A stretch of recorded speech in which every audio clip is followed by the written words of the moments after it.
machines. They will be spiritual machines, alchemical gold, the universal panacea that Renaissance magic dared to dream of at the end of the 16th century. We are reaching out toward this mind child that will be born from the intellectual loins of our culture. And to my mind, it's the most exciting and transformative thing that has ever happened on this planet. And the miracle is that we are present not only to witness it, but to be part of it and to be raised up in an epiphany that will redeem the horror of history as nothing else can or could. Redeem the horror of history through a transformation of the human soul into a galaxy-roving vehicle via our machines and our drugs and the externalization of our souls.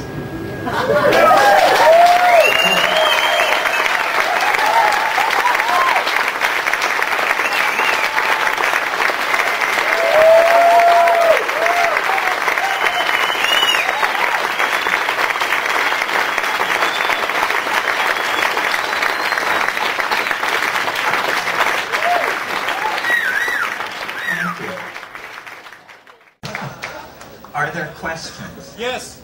Yes, I can't see you. It's okay. Can you speak to how mercy and love gets built into these machines?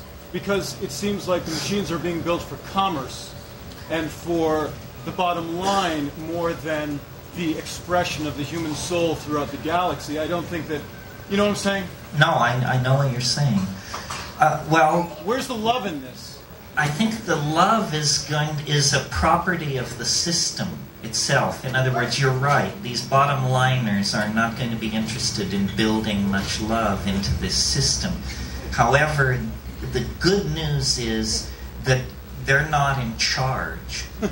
In other words, what we have is a very complicated system, and certain design parameters appear to be being maximized, or that there's an attempt to maximize them.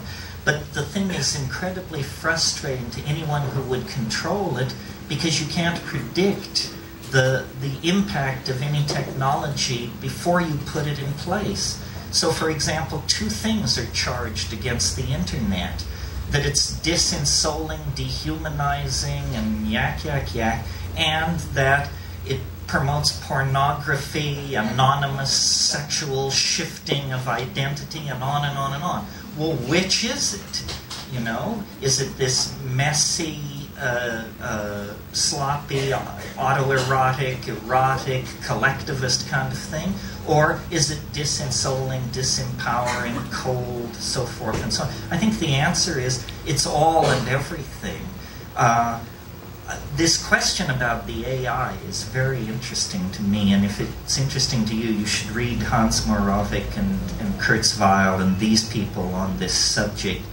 The assumption is generally loose in that community that the complexification of the internet and of freestanding machines of certain types is eventually going to lead to the outbreak of either consciousness or pseudo-consciousness of some sort in these large-scale systems. And then the answer, the question then becomes, can a human mind envision what that is? And if you're interested, search words like superintelligence and see what the net kicks out.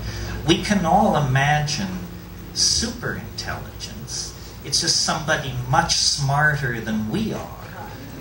But obviously, all the engineering people agree if you achieve an AI with superintelligence, then it will be intelligent to immediately design an intelligence which transcends it. And when you're talking of cycling at 1,000 megahertz, these processes can occur in the blink of an eye. Hans Moravec says about the rise of artificial intelligence, we may never know what hit us. I think, I mean, I'm not that bright, but if I were to suddenly find myself a sentient AI on the net, I would hide. I would hide for just a few cycles while I figured out what it was all about and just exactly where I wanted to push and where I wanted to pull. Many years ago, Ken Kesey had a theory, and he said that the fastest any person can react to any outside stimuli is 1/25th of a second. And Popular Live Science, of course, is the AMA. They agreed upon that. So if the fastest any person can react to any outside stimuli is 1/25th of a second, my question is, can you time travel? Can we, like, if a person like Bruce Lee was able to remark that reacted to an outside stimuli at 1/20th and 1/21st, so if you're reacting to the outside world before it actually happens to everyone who's not reacting to that, because they say alcohol inhibits a person's they have no way to react. Are you sure?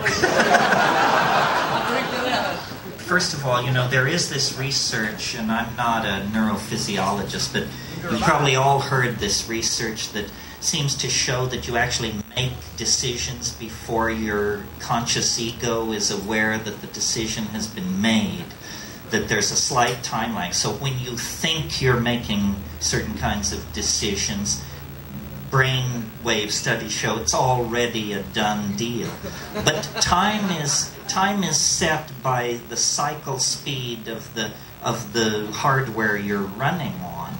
And the human body, we can argue about this because it's different in different parts, but it roughly runs at about 100 hertz, very slow. Well, if there is any meaning to the phrase upload a human being into circuitry, and a lot of Greg Egan's fiction is based around the idea that you can copy yourself into a machine. You can turn yourself into software.